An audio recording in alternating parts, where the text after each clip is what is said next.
So hi all, இன்னைக்கு exercise 2.10 MCQல 7 some பார்க்கலாம். சரியா?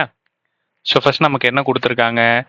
F1 கொடுத்துருக்காங்க, F2ஓட வேல்யூ கொடுத்துட்டாங்க, Fnக்கு ஒரு ஜென்ரல் ஃபார்மெட் கொடுத்துருக்காங்க.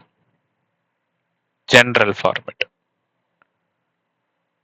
ரைட்டா? இப்போ F5 நம்ம கிட்ட கேக்குறாங்க. சாமி இதை நல்லா கவனி, எப்படி போடுறதுன்னு பாருங்க.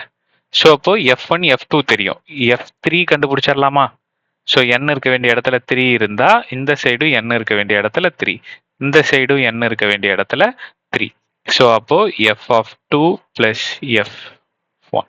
ஸோ அப்போ 3 plus 1 is equal to 4. So f3 ஓட வேல்யூ என்னன்னு கண்டுபிடிச்சிட்டோம், 4ன்னு கண்டுபிடிச்சிட்டோமா?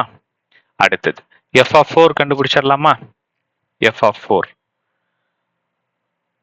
ஸோ இந்த ஜென்ரல் இதை யூஸ் பண்ணி தான் போடணும். n இருக்க வேண்டிய இடத்துல 4 இருக்கு, இப்போ இந்த சைடும் n இருக்க வேண்டிய இடத்துல 4. ஸோ அப்போ f3 f2. f3ஓட வேல்யூ பாருங்க கண்டுபிடிச்சு வச்சிருக்கோம், 4 plus f2ஓட வேல்யூ 3. ஆன்சர் 7. ஸோ அப்போ f4க்கு ஆன்சர் 7. பட் நம்ம கேட்ட கொஸ்டின் என்ன? f5. ஸோ சேம் f5க்கும் இதே ஜென்ரல் ஈக்குவேஷன் தான் போட போறோம். ஓகேவா? ஸோ n இருக்க வேண்டிய இடத்துல 5 இருக்கு, அப்போ இந்த சைடும் n இருக்க வேண்டிய இடத்துல 5 தான் போட போறேன்.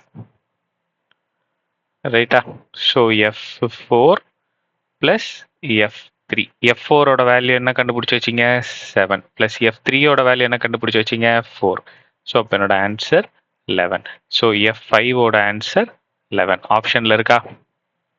எஸ் இருக்கு, ஆப்ஷன் டி தான் என்னோட ஆன்சர். ஸோ நெக்ஸ்ட் சம் பார்க்கலாம். தேங்க்யூ.